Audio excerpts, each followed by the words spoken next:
NTR stories Telugu. Seethapuram అనే గ్రామంలో ప్రియ మరియు మాధవి తోడికోడళ్ళు. ప్రియ గొప్పింటి అమ్మాయి, మాధవి పేదింటి అమ్మాయి. అయితే అత్త అయిన చాముండేశ్వరికి మాధవి అంటే పడదు. ఎందుకంటే మాధవి భర్త మోహన్కు మంచి కట్నం తెచ్చే గొప్పింటి అమ్మాయిని తెచ్చి పెళ్లి చేయాలనుకుంటుంది. కానీ మోహన్ మాధవిని ప్రేమించి పెళ్లి చేసుకోవడంతో చేసేది లేక ఊరుకుంటుంది. అందువలన చాముండేశ్వరికి మాధవి అంటే కోపం. ఎప్పుడూ తనని తిడుతూ ఉండేది. తన కొడుకుని వలలో వేసుకుందని, తన స్టేటస్ చూసి పెళ్లి చేసుకుందని నానా మాటలు అంటూ ఉంటుంది. కానీ చాముండేశ్వరికి మాధవి తోటికోడలైన ప్రియ అంటే మాత్రం చాలా ఇష్టం. ఎందుకంటే బోలెడు కట్నం తెచ్చింది, దానితో పాటు కానుకలు ఆస్తి కూడా తెచ్చిందని. ప్రియాని ఏ పని చేయనివ్వదు. మాధవిని మాత్రం ఎప్పుడూ తిడుతూ అన్ని పనులు చేయిస్తుంది. ఇది చూసిన మోహన్ అమ్మకు ఎదురు చెప్పలేక తనలో తాను బాధపడుతూ మాధవికి సర్ది చెప్తూ ఉంటాడు.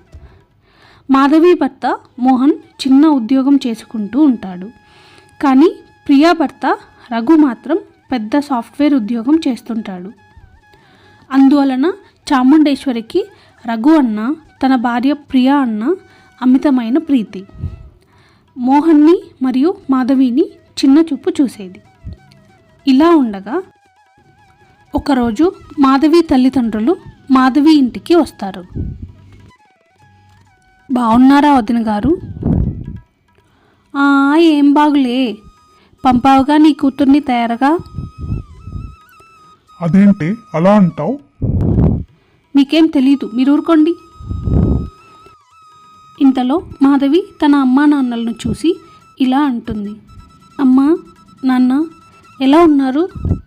రండి కూర్చోండి, నీళ్ళు ఏమైనా తాగుతారా? చాముండేశ్వరి మాటలకు బాధపడిన మాధవి వాళ్ళ అమ్మ మాధవితో ఇలా అంటుంది. వద్దమ్మా, మేము పక్కన ఊర్లో పనుండి వచ్చాము. నిన్ను చూసి వెళ్దామని వచ్చాము. వెళ్ళాలి, చాలా పని ఉంది ఇంట్లో. మాధవికి అక్కడ పరిస్థితి అర్థం కావడంతో ఏమీ చేయలేక ఊరుకుంటుంది. ఇవన్నీ చూసిన మోహన్ చాలా బాధపడతాడు. ఇలా కొన్నాళ్ళు గడుస్తాయి. మోహన్ మాధవికి అత్తపోరు ఎక్కువ కావడంతో ఒకసారి తన అమ్మతో ఇలా అంటాడు. అమ్మ, మాధవి అన్ని పనులు చేస్తుంది కదా, ఎందుకమ్మా తనని ఎప్పుడు తిడుతూ ఉంటావు?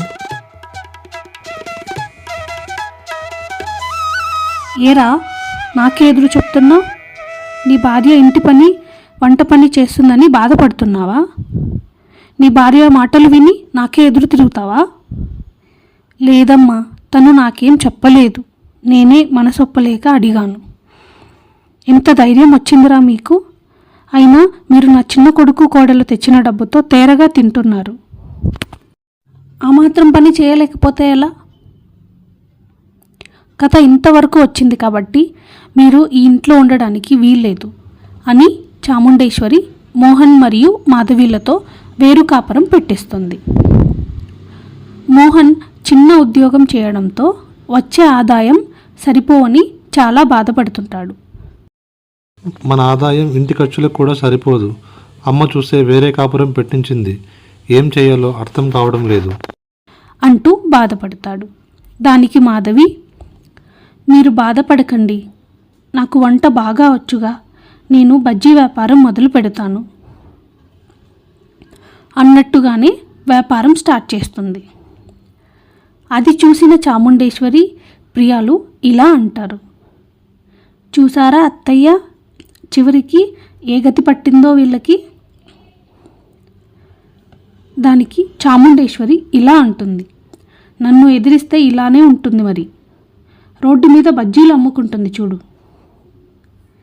మాధవి వేసిన బజ్జీలు రుచిలోనూ నాణ్యతలోనూ చాలా బాగా ఉండటంతో రోజురోజుకి తన వ్యాపారం బాగా పుంజుకుంటుంది. అటు చాముండేశ్వరి మాధవి లేకపోవడంతో ఇంటి పనులు వంట పనులు చేస్తూ బిజీ అయిపోతుంది. ఇంతలో ఒకరోజు ప్రియ చాముండేశ్వరితో ఇలా అంటుంది. ఏంటత్తయ్యా ఇది? ఉప్పుంటే కారం ఉండదు, కారం ఉంటే ఉప్పుండదు. ఇలాగైనా వంట చేసేది? చూసావారా రఘు, నీ భార్య ఎలా మాట్లాడుతుందో? నేను ఈ వయసులో ఇంత కష్టపడుతున్నా, కనీసం నాకు సహాయం కూడా చేయకుండా తిరిగి నన్నే అంటుంది. నువ్వే కదమ్మా ప్రియా కట్నం తెచ్చిందని నెత్తిన పెట్టుకుని వదినతో చగరి చేయించి లేనిపోని కష్టాలు పెట్టావు. ఇప్పుడు అనుభవించు. అటు మోహన్ మరియు మాధవీలు బిజినెస్ బాగా జరగడంతో బాగా డబ్బులు సంపాదిస్తూ మంచి ఇల్లు కొనుక్కొని రాజభోగాలు అనుభవిస్తుంటారు. అది చూసిన చాముండేశ్వరి తన తప్పు తెలుసుకొని ఏమీ చేయలేక చిన్న కోడలికి సపర్యలు చేస్తూ ఉంటుంది. మీకు ఈ స్టోరీ నచ్చినట్లయితే లైక్ చేయండి, సబ్స్క్రైబ్ చేయండి. ధన్యవాదాలు.